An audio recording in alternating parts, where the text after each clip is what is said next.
Good morning. We're both in the West Coast, so morning for us, afternoon Yes, for those in the West in the East Coast. How are you doing today, Dr. Wang?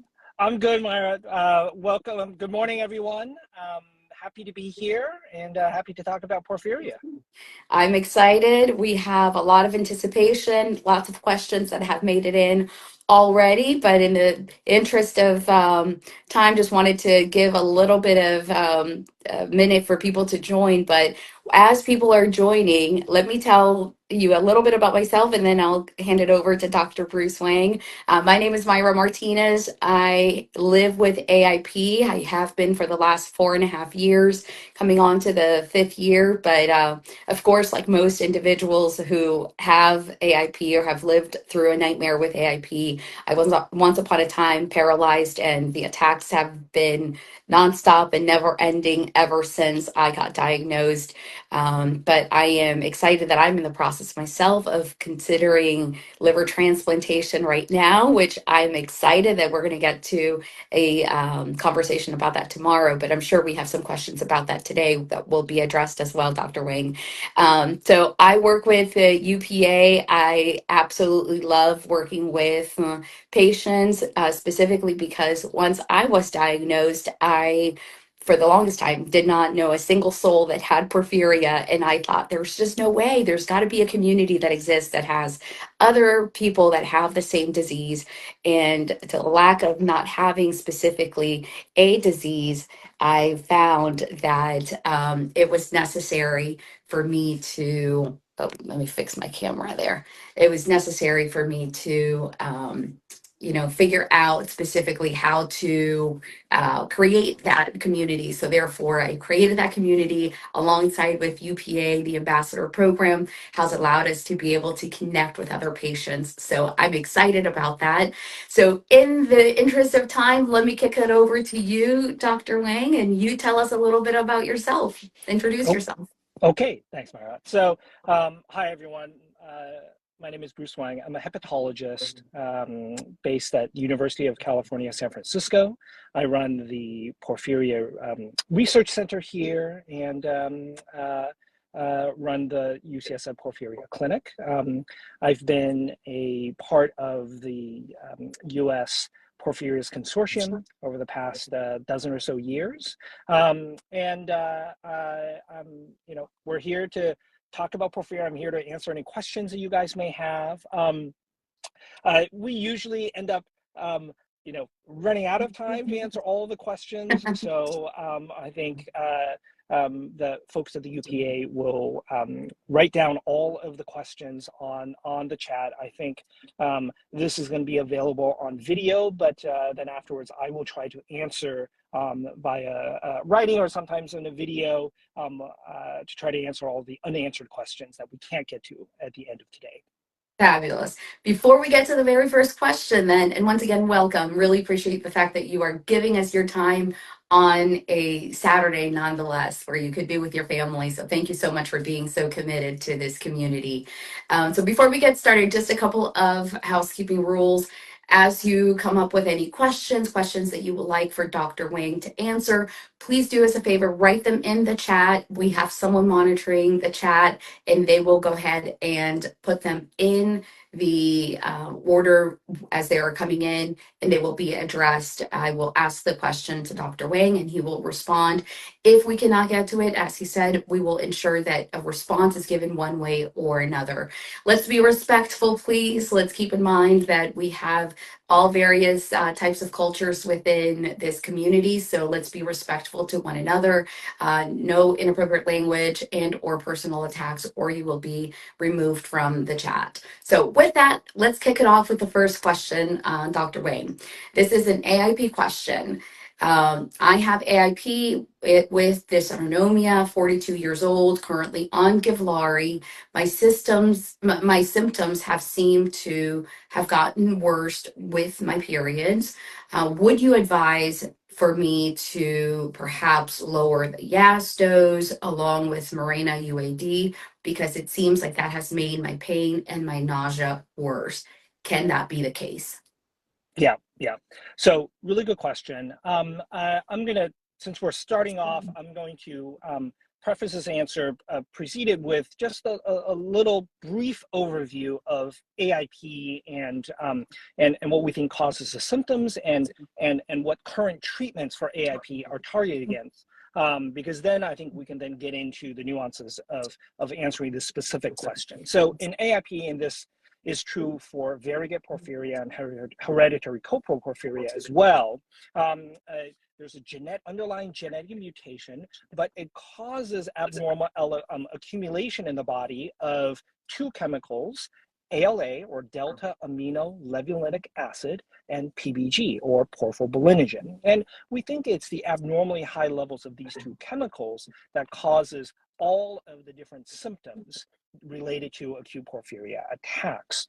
And it's important to know that these two chemicals are nerve toxins, that it's the nerves throughout the body that can be damaged during an acute porphyria attack by high levels of ALA and PBG. And so the symptoms that we're experiencing during an acute porphyria attack are symptoms of nerve damage that can include autonomic nerves, as described by this patient's symptoms, but it can be peripheral nerves, it could be central nervous system.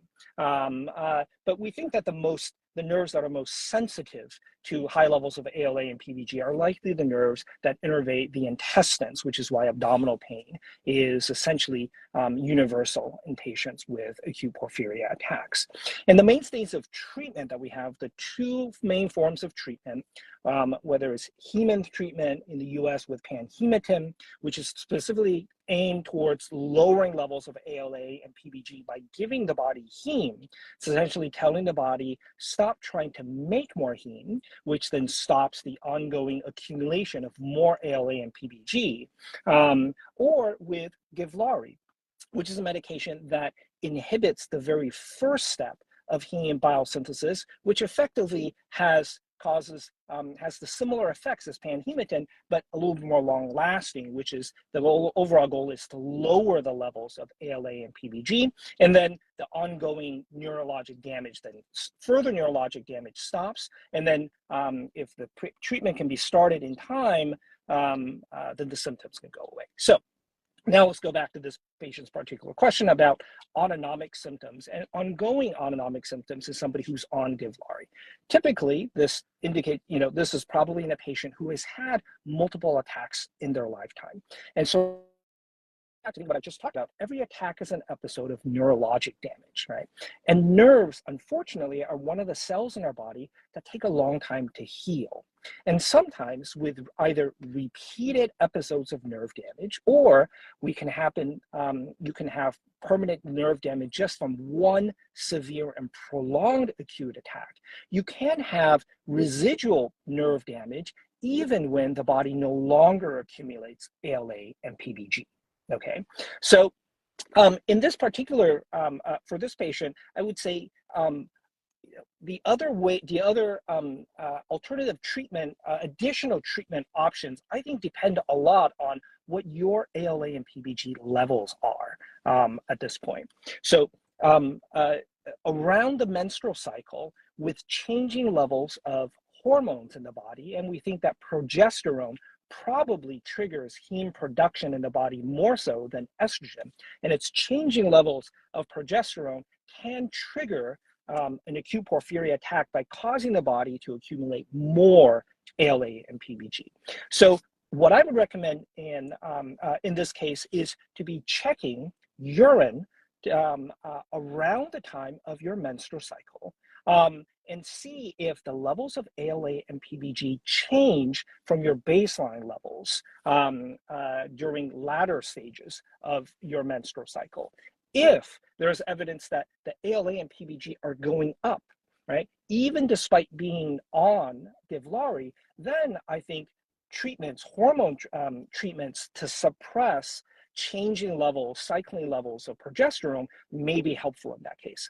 On the other hand, if you're finding that your levels of ALA and PBG really do not change at all, and especially if they are normal, even when you're feeling more symptomatic, then in that case, then my suspicion is that what you're dealing with is perhaps in this case for you, permanent neurologic damage that can be triggered by additional other factors. And in here, you still might get benefit from controlling your hormone levels, but I would say that the chances of getting significant improvement for that may be lower.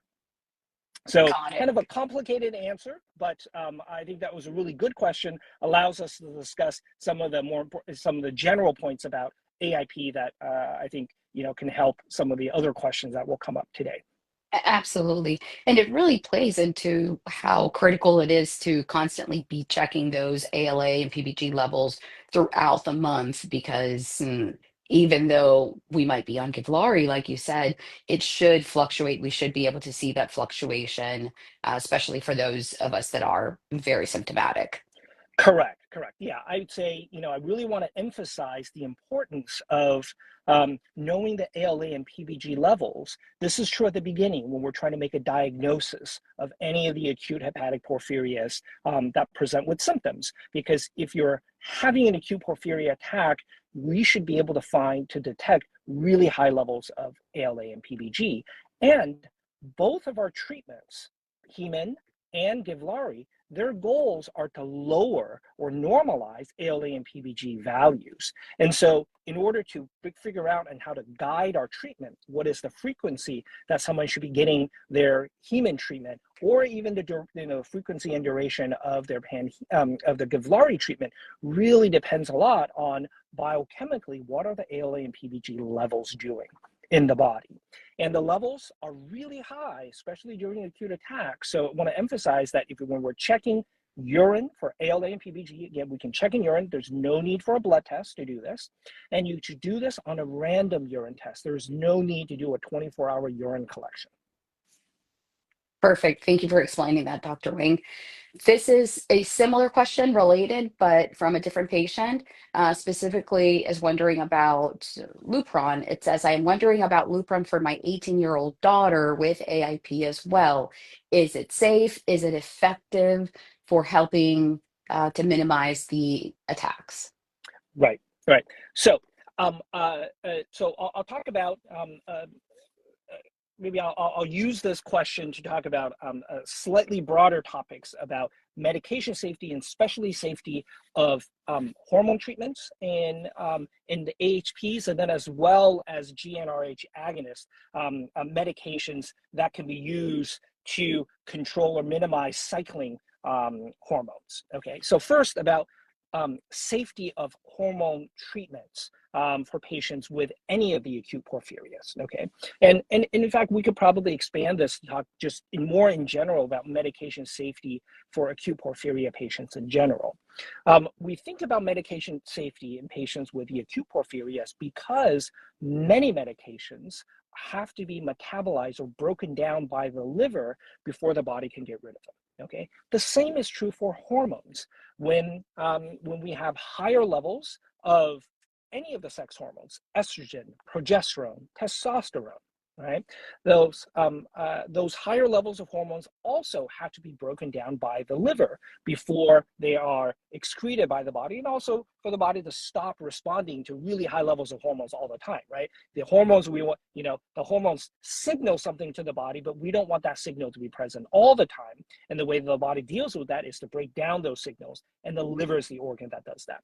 That whole breakdown process of medications, other chemicals, or hormones generally will require the liver to make these machinery, these enzymes that all contain heme, which is why some medications, especially the ones that induce the liver to make a lot of heme, can trigger an acute porphyria attack.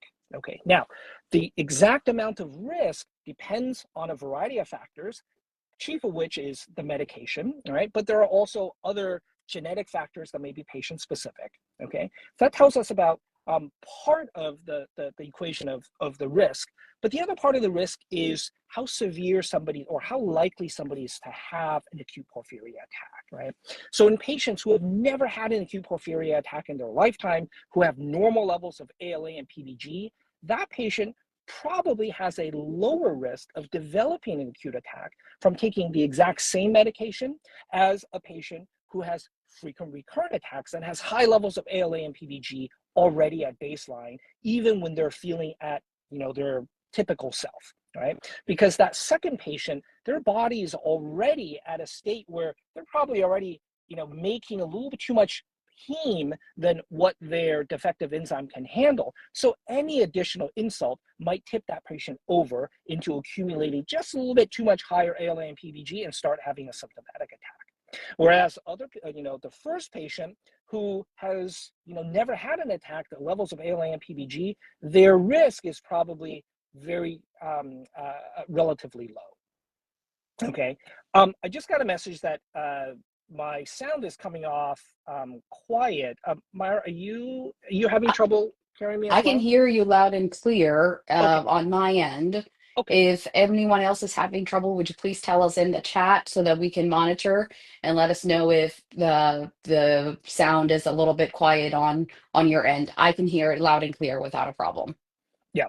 So when we talk about whether or not a medication is safe for an AIP patient, it's really what we're talking about is we need to make a risk versus benefit analysis, right? And to figure out the benefit, well, it depends on what you're taking the medication for. So for example, someone who's having a severe infection and you need an antibiotic, that is going to be really important, and the benefit could be really great. In that case, you might be willing to tolerate even higher risk than normal. Okay, so that's on the benefit side.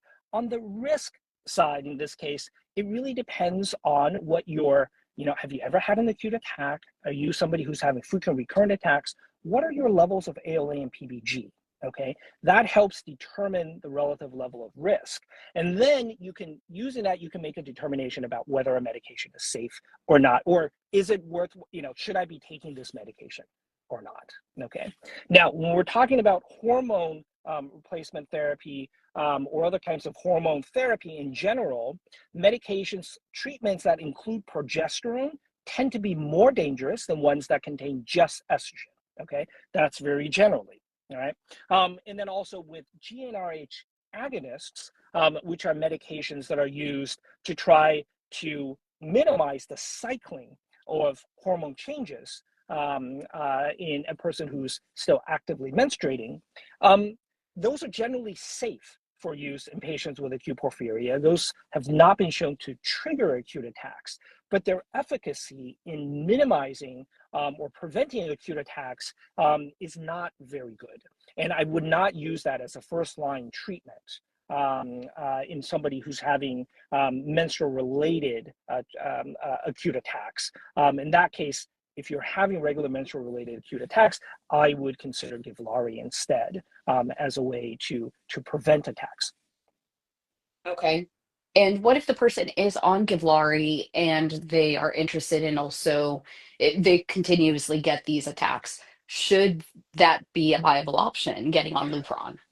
It should be, yes. So as the as was talked about with the first question, I would say that we had, I would say is what's important here is checking the ALA and PBG levels, see if they are changing, and if they're still high, then I think that means that there is still more room for treatment here, and that might include things like shortening the interval between your Givlaari dose, perhaps adding in some scheduled heme treatments as another way to lower ALA and PBG, maybe just around the time that somebody's having, right before your menstrual cycle, when your progesterone levels are increasing, that tends to trigger an attack. You can add a dose of heme right prior to that. Again, knowing how your ALA and PBG levels are changing during your cycle can help guide those treatment decisions. But that also includes trying a GnRH agonist like Lupron. Absolutely. And Dr. Wang, what happens if, like from an age standpoint, in this case, this question specifically came regarding an 18-year-old, but is there a specific age that you would recommend? Don't try it too young, or, are there any age limitations? There are not. So typically, acute attacks tend to be relatively uncommon, especially in girls prior to the start of menses. We think that it tends to go away, or the attacks tends to go down in frequency after menopause. But when someone is actively menstruating, there is no, we really don't have age restrictions. You know, there isn't a Okay. minimum age that that a patient would reach in order for us to consider starting treatment. It's really, you know, if someone's having acute attacks, then that person should be treated. Perfect. Okay. And along the same lines of medications, someone is asking, is testosterone okay, specifically for someone that has continuous flares and lives in consistently on the edge of flares after flares? Yeah, so we think testosterone, changing levels of testosterone probably isn't quite as risky in terms of triggering acute attacks as progesterone, okay? And it probably is safer. But again, in this case, I would say, especially if you're going to start a hormone treatment, I would make sure that you figure out what your baseline ALA and PBG levels before you start the treatment, and monitor it within the first few weeks of starting the treatment to make sure that it's not, you know, it's not increasing abnormally high. Because if it is, then you need to be careful about and watch out for a potentially a triggered acute attack coming up. Fantastic. Thank you for that. Here is a CEP question. I have CEP. Any level of light seems to be, or let me rephrase that. I have CEP. Is there any level of light that is safe for me? Right. So patients with CEP can have very high levels of porphyrins in their body, and they can be very light sensitive. The light sensitivity generally is to spectrums of visible light, okay? And patients with CEP, they can even trigger the skin blisters, and lesions can be triggered even with indoor lighting. Okay, so you do want to be very careful. Certainly, sunlight should be very carefully avoided. Long sleeve clothing, wide brim hats when you go out, gloves if you're going to be, for example, in the car driving around. There are light filters that are available that you can put on windows. I think the UPA website has information on that. If you're going to undergo a medical procedure, the medical lights can cause skin damage in patients with CEP. So I think, you know, all of those, especially extended exposure to these spectrums of visible light, should be, you should take really care into avoiding prolonged light exposure to that. Okay. And as a follow-up, would any blue light screen setting or blue light filtering glasses be helpful? Um, with blue light filter, boy, I actually have to go look at the wavelengths of the blue light. I'm not sure. Let me get back to you. I'll look that up, and then I'll get back. I'll send the UPA the answer, and then we can post that as follow up to this. That's a good question. I do not know the answer to that one. Fantastic.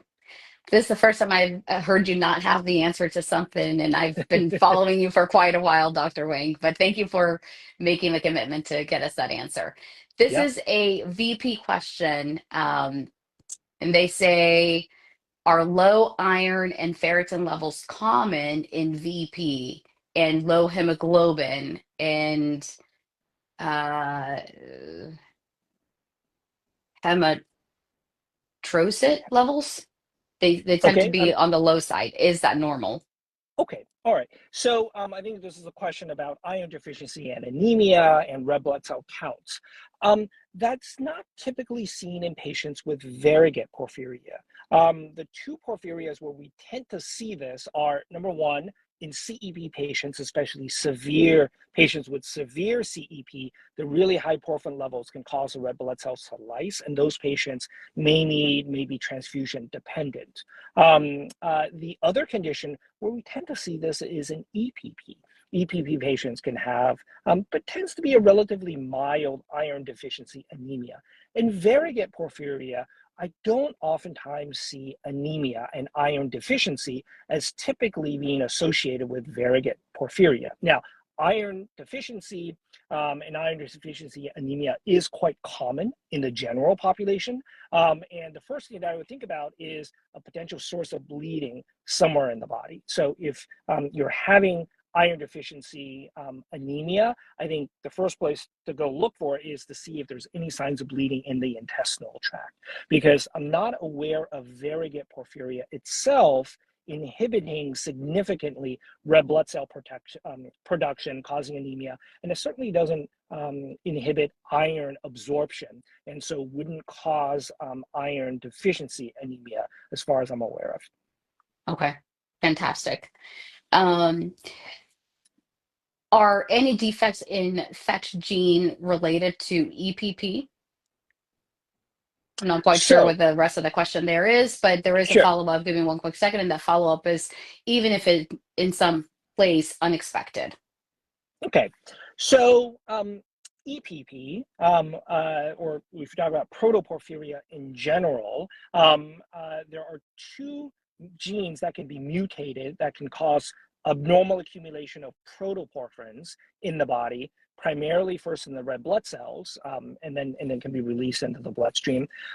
Most commonly, that's caused by loss of function mutations in the ferrochelatase gene or the FEC gene. In about 15% of patients, it's a mutation in a different gene, ALA synthase 2.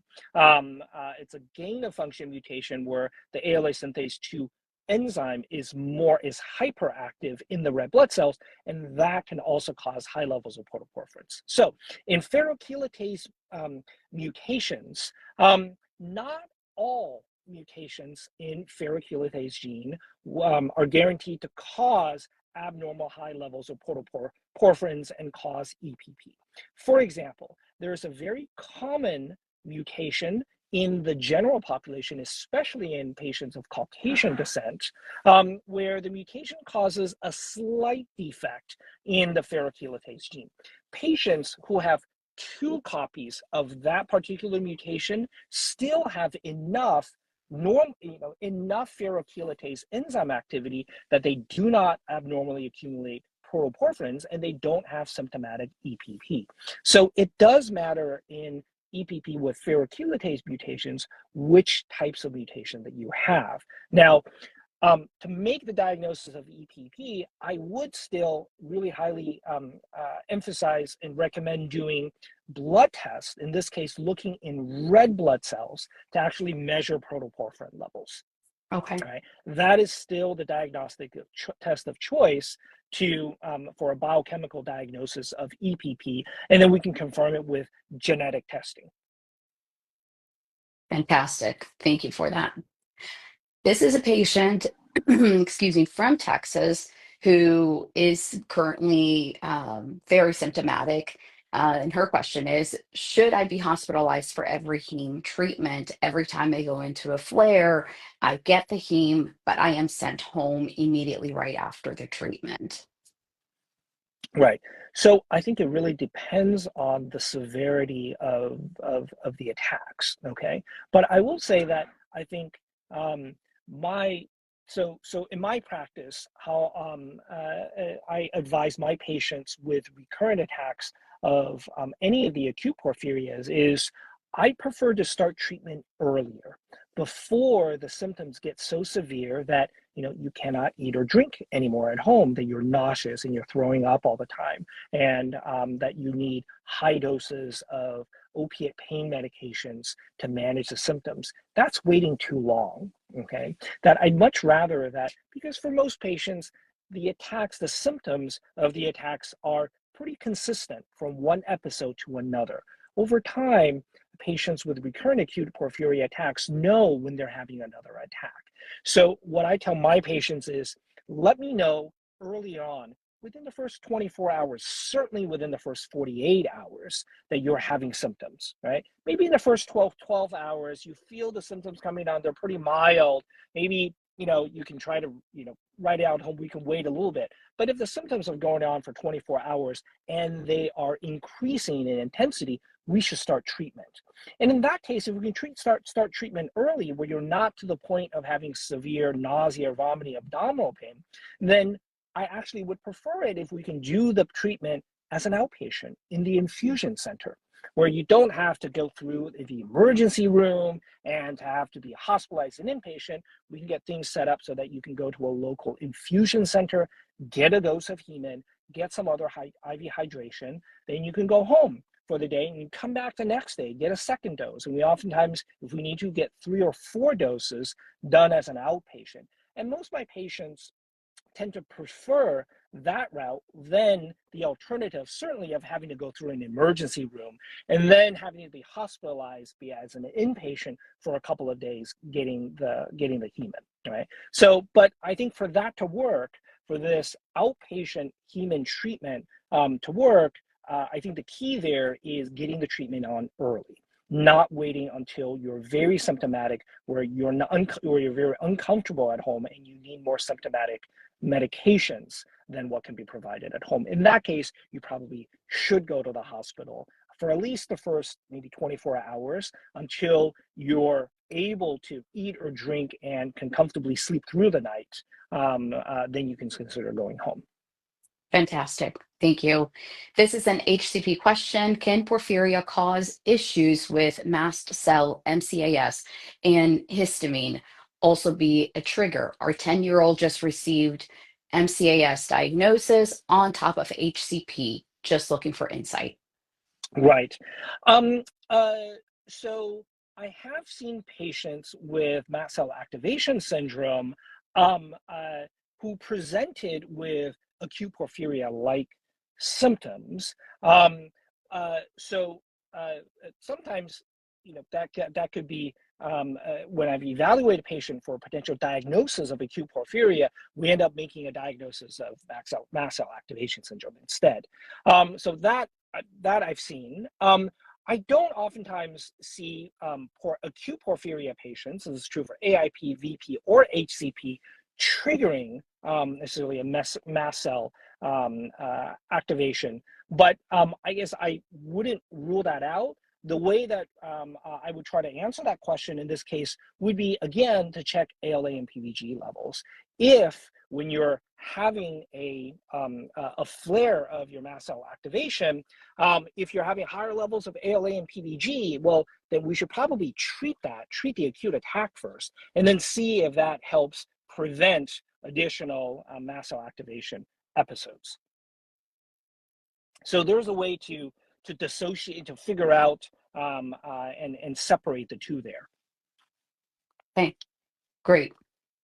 Now, this question was translated from Spanish using Google Translator, so hopefully we have gathered it correctly. But it says, hello, I was diagnosed with AHP. I received Givlaari injections every month. I had a hysterectomy a year ago. I'm going through menopause and everything hurts. What's safe to take with the menopause? I have peripheral nerve neuropathy and everything hurts. I was taking estradiol, but it gave me terrible headaches.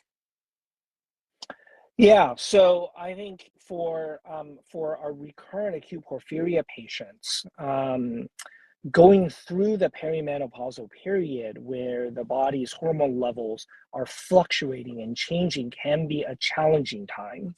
I would say, again, I'm going to go back to what I mentioned earlier. For our the 2 available acute porphyria treatments are very good at normalizing ALA and PBG levels. And that's the first thing that I would optimize here, making sure that the ALA and PBG levels are controlled and are normal. We can change the dose, not so much the dose, but the intervals of Givlaari injections, and can add heme treatment on top of that if needed, to make sure that the levels of ALA and PBG are stable and low.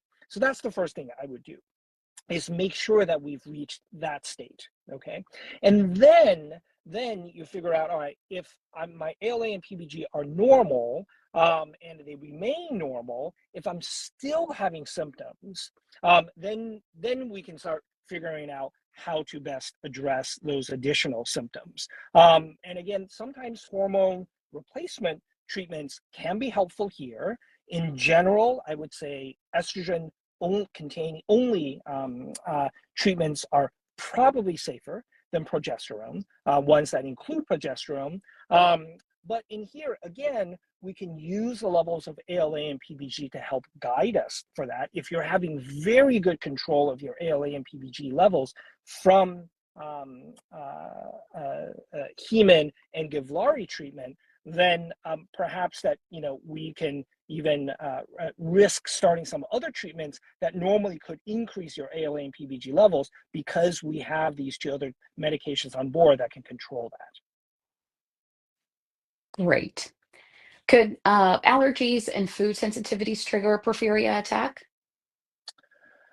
I guess it would depend on the severity of the kinds of symptoms that that you have. So, as an example, in patients with celiac disease, for example, you can consider that an allergy and food insensitivity if ingesting gluten-containing foods induces such a severe, inflammatory reaction in the intestines, that can certainly be strong enough to trigger an acute porphyria attack.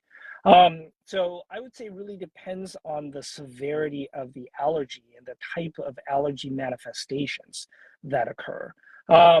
Much milder allergic symptoms, where maybe a slight rash or a little bit of, runny nose, itchy eyes, things that may not, that probably wouldn't be severe enough to trigger an acute attack. Are there any foods that you're aware of that we should avoid? I'm not really aware of foods that would reliably trigger an acute porphyria attack, outside of alcohol. Right. That particular case. I guess we should, while we're talking about food and triggers of acute attacks, we should talk about what is known in terms of like food intake with acute attacks, which is prolonged fasting. Can trigger an attack. But I really want to emphasize that this is prolonged fasting. Not just I skipped a meal or it's been 8 hours or overnight. We're talking about 24 hours or longer, 48 hours of not being able to eat. The classic example of this is somebody who recently just had gastric bypass surgery and now are only able to take in 10-15% of their normal amount of calories in those few days right after, that short time period right afterwards, when the body's adjusting to that level of caloric restriction can trigger an acute porphyria attack. Absolutely. I can't imagine. That sounds like an immediate attack for many of us who suffer for sure that Right, currently live on the edge. right, right. Dr. Wang, are there any connections between any thyroid issues and acute porphyrias? Um, uh, Not clearly well established connections, but I can imagine that if the body has, especially, I think I would consider hyperthyroid, perhaps to be more likely to trigger an acute attack, as it triggers more active, energy usage by the body that may be more likely to trigger an acute attack. But I would say that it's not a commonly observed phenomenon that people have mild changes in their thyroid function to trigger acute attacks. Okay. With new studies coming out, this goes back to what we were just talking about, hormonal replacements and all that. With new studies coming out about hormonal replacements and premenopause or menopause being explored or discussed as safe, what are your thoughts or insights for anyone with porphyria diagnosis? Right. So, as I mentioned before, there is also potential risk in patients with acute porphyria, with having an induced attack with any hormone replacement therapy. In general, estrogen-only treatments safer than ones that contain progesterone. Okay, but it's still, in the end, it is a risk benefit analysis that is patient specific. The factors that go into here are the benefit for the patient for being on a hormone replacement treatment for, in this particular case, in the perimenopausal period. Then that needs to be balanced by the patient-specific risk of having an acute attack. The lower your risk, for example, you've never had an attack, your ALA and PBG is normal, right? Or if you've had 1 or 2 attacks ever in your lifetime, you haven't had an attack in 5-10 years, right? And your normal levels of ALA and PBG are normal. That I tend to consider that relatively low risk. The other thing that actually I didn't mention we should factor into here when we're talking about risk is access to treatment, right? So if you don't have ready access to treatment, then I would also be more careful about taking on more risk of having a triggered acute porphyria attack, right? Because we really want to avoid attacks and certainly want to avoid having prolonged attacks, right? So, but patients who have ready access to treatment, especially locally, again, you can tolerate a little bit more risk, right? I talk about this all the time with my patients who are on preventive medication with Givlaari already. I'm telling them, hey, we're monitoring you regularly. We know what your baseline ALA and PBG levels are. We can repeat this as soon as you start a new treatment and monitor and get a sense of whether or not your risk is going up or down, and we can give you ready access for treatment. And so in that case, we can tolerate more risk. So it's Excellent. not so it's unfortunately it's never a clear yes no answer in all Right. cases, but it always has to be, I think, a risk benefit analysis here. And that's what I was going to say. Really, every single patient, because we are so unique, it always seems like it's a trial and error, and you have to weigh the benefits with what your current circumstances are. Speaking from a AIP patient perspective, because I live it every single day for sure. Right, right, Um, right. What I'll add, just the final piece I'll add to that one is, there are certain things that we can do. Checking your baseline ALA and PBG levels, repeating that over time. There are ways of gathering more information that will help you make this risk-benefit analysis decision, right? And then also making sure that you have good access, ready access to heme. That also I think that essentially lowers your risk because you can tolerate higher risk because we can treat it if you are to have an attack.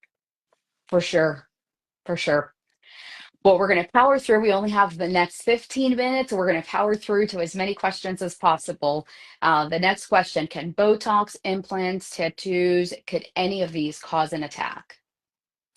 That's pretty unusual. Local Botox injections, getting a tattoo, you might have a little local skin inflammation from that for a couple of days. Generally, that it would be a little unusual for that to cause an acute attack. Okay. I'm probably going to butcher this, but I'm going to try. What about psilocybin treatment for depression and PTSD under medical care? Would that be safe? Right. That actually, most antidepressives are generally considered safe for acute porphyria. But the other thing that I would do in this case is, again, make sure that we check your baseline ALA and PBG levels. When you start a new medication, I would generally repeat a urine for ALA and PBG, after somewhere between 2 to 4 weeks of starting a new medication, and just making sure that the ALA and PBG levels have not changed considerably. Okay. I have gastroparesis and have lost 20 pounds in October. Does that affect AIP? Um, so it well, I would be concerned about in the acute setting with severe gastroparesis, if you're losing a lot of weight over a very short period of time, that can trigger an acute porphyria attack. We just talked about the example of gastric bypass surgery. Um, Right. yeah, that I would be concerned about that.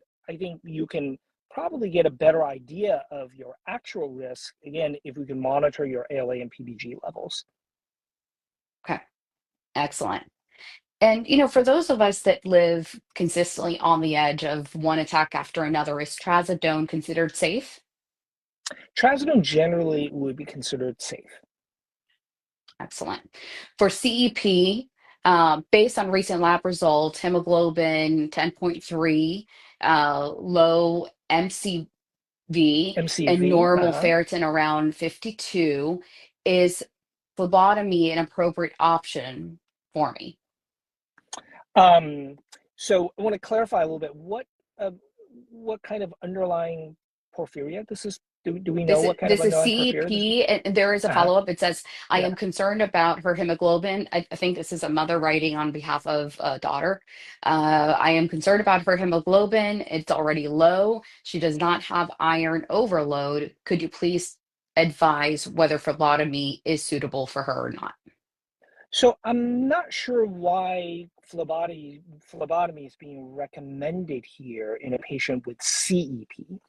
With CEP, what we're generally trying to do is we're trying to limit how much the bone marrow and the red blood cells in the bone marrow need to make more heme.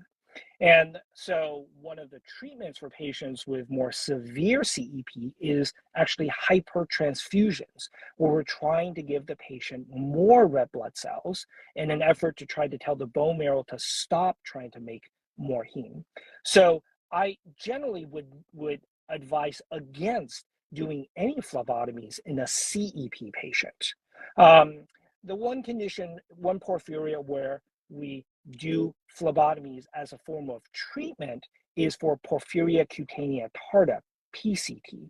And that's in those patients with PCT because most patients with PCT have abnormal porphyrin accumulation, generally not nearly to the level of our CEP patients, but they do that because of too much iron in the liver that then causes, is actually a main contributor to CEP. In those patients, we recommend phlebotomy as a way to get rid of extra iron in the liver, and that is the treatment of choice in PCT. But in CEP, I would not recommend doing phlebotomy. That is very highly likely to make the CEP worse. Thank you for that. I'm sure that this person must be very happy to hear from an expert specifically on this question. This other one is a question regarding exercise. I seem to be triggered every time I do extreme exercise. Any advice on what I could do? Long hikes in the heat, climbing mountains at high altitude, etc. All of that seems to throw me into a flare. Right. So I'm assuming that we're talking about an acute porphyria attack. I believe so. Yeah. In this case, you know, I, I'm not. Well, again, I'm gonna answer in a similar way. A similar way we've talked about before. I think it's really important to know if with each one of these triggers, severe exercise, changes in elevation, these different physiological changes that your body is undergoing where you're having more symptoms that feel like an acute porphyria attack to you.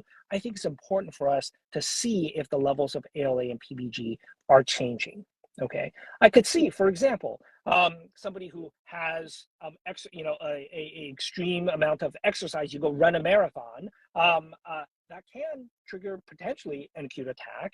Certainly, if you are, all of a sudden going to a much higher elevation and the relative amount of oxygen gets lower, that could also potentially trigger an acute porphyria attack. But does every exercise, if you're having symptoms after, every, going out for a jog, is that an acute porphyria attack?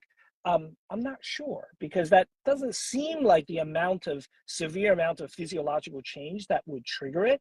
But we can know for certain by checking the levels of ALA and PBG and seeing if it's going up whenever you're doing these kinds of physiological things to the body and then are experiencing symptoms.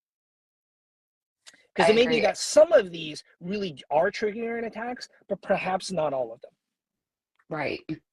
Yeah, anytime that I deplete my energy, my body will definitely go into a porphyria mode for sure. So I can see that being the case. Yeah. And then I think, Dr. Wang, yeah, well, I'm sorry, just, being able to get a little bit more information about how your body is responding to this can then eventually tell you, well, here's the correct. amount of exercise I can tolerate, right? Or here are the kind of things that I can do that really don't, really are not, I know that they're not triggering increasing levels of ALA and PBG, so I'm not at risk of having an acute porphyria attack. But these other kinds of things that if I do that to my body, that it does trigger an acute attack. Absolutely. And I would take into consideration as well, how well was the sleep the day before? That certainly affects big time for the amount of energy that will deplete much faster. Are you already in symptom mode? So lots to consider for sure. And Right. it comes down to us as patients doing our homework and really identifying the triggers in our bodies and understanding how our body really works, because no one really understands. At the end of the day, we're still the experts, not necessarily even the doctor that might be treating us for sure. Right. Right. Perfect. Is Adderall safe for diagnosed ADHD patients with AIP? Adderall should be safe. But when you're starting it again, I think it would be, I would recommend monitoring ALA and PBG levels first. And then also, I should just put in a plug in terms of just medication safety in general. The most current and actively updated website, and I'm one of the people that helps update this website, is Porphyria Drugs website. It's maintained by the Norwegian Porphyria research group NAPOS. We've recently revamped the website. We made some slight changes to the risk categorizations, hopefully to make it a little bit simpler for patients. And it's now a little bit easier to do searches. You can search medications either based on their generic name or their trade name, and it's just one search box. And I believe the UPA has a link to that updated website, and the database is actively being monitored and updated. So I recommend people to use that website as the first place to go to for information, general information about medication safety for acute porphyria patients. Absolutely. After having 30 years plus of constant attacks without being diagnosed or treated, I have noticed a lot of memory issues. Do you think that that's due to the constant attacks that went untreated? And what can I do about it? Yeah, yeah. So definitely we see patients, the central nervous system can be affected. Many patients complain of experience mental fog during acute attacks. Some of that may be because of the severe amount of pain that somebody is having, but on top of that, that can be because the central nervous system, the nerves are also directly being damaged by ALA and PBG. And unfortunately, in patients who have had a prolonged, many years of recurrent attacks, what we can see is permanent neurologic damage from that, where the nerves take a long time or potentially never recover fully from that. And then some of these symptoms can be chronic. And unfortunately, in those cases, the symptoms will persist even when the ALA and PBG levels are no longer elevated, and our current available treatments for acute attacks, heme and Givlaari, do not seem to, or we don't know yet, but whether or not they're going to have a significant effect on the symptoms that are related to permanent neurologic damage. But the initial anecdotal evidence suggests that it doesn't have a great effect on those. Excellent. And we'll end with one last question about PCT. Is there anything that can be done to heal the blisters faster? Right. The best way to treat that is to get rid of to normalize levels of porphyrins in the body. And there are two forms of treatment. We talked about one of them already, which is therapeutic phlebotomies to get the iron levels in the body down. And then the porphyrin levels will follow with that. Once the iron levels in the body normalize, the porphyrins go away, then the healing will happen much faster. Okay. The second way is treatment with hydroxychloroquine.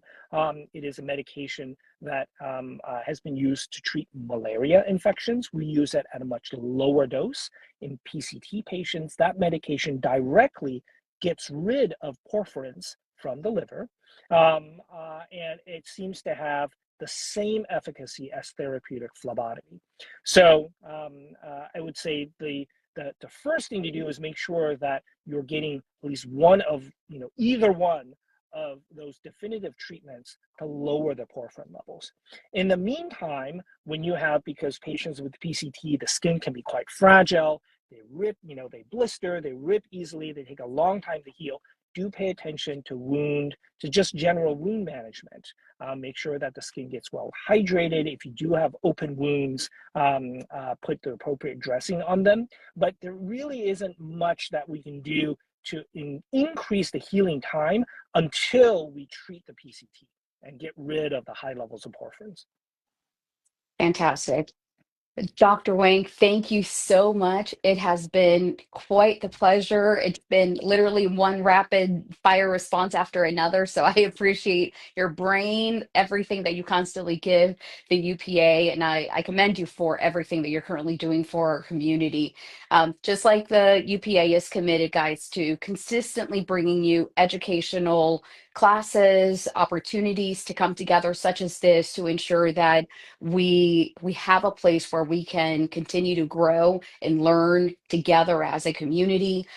We have tomorrow another session as well, specifically about liver transplants tomorrow. It will be a great time, not only learning from a doctor, but also we have 3 patient testimonials that will be telling us about their personal journey, their stories, and how it was for them to go through that liver journey and where they're currently at. So you don't want to miss that. Additionally, from that, we also have Dr. Cozumel, coming in on December 10th, learning about nerves and porphyria. We talked a lot about nerves today and the damages. Believe me, that's not a class that you want to miss either. It's a perfect opportunity for us to understand what happens in our bodies significantly more than what we currently know today. So don't miss out. If you have any questions, send any of those additional questions to info@porphyria.org. But don't forget to sign up as well for all of these webinars coming up so that you can get all the information. And Dr. Wang, thank you once again for your time. Any last words? You're very welcome. We are a very tight-knit research community. There's an excellent, outstanding patient community for those patients out there who are just learning about porphyria. Reach out to us. All of us are more than happy to help in any way. Sounds great. Well, everyone, enjoy the remainder of your weekend. Thank you so much for joining us today. Have a good one. Bye. Bye-bye. Bye.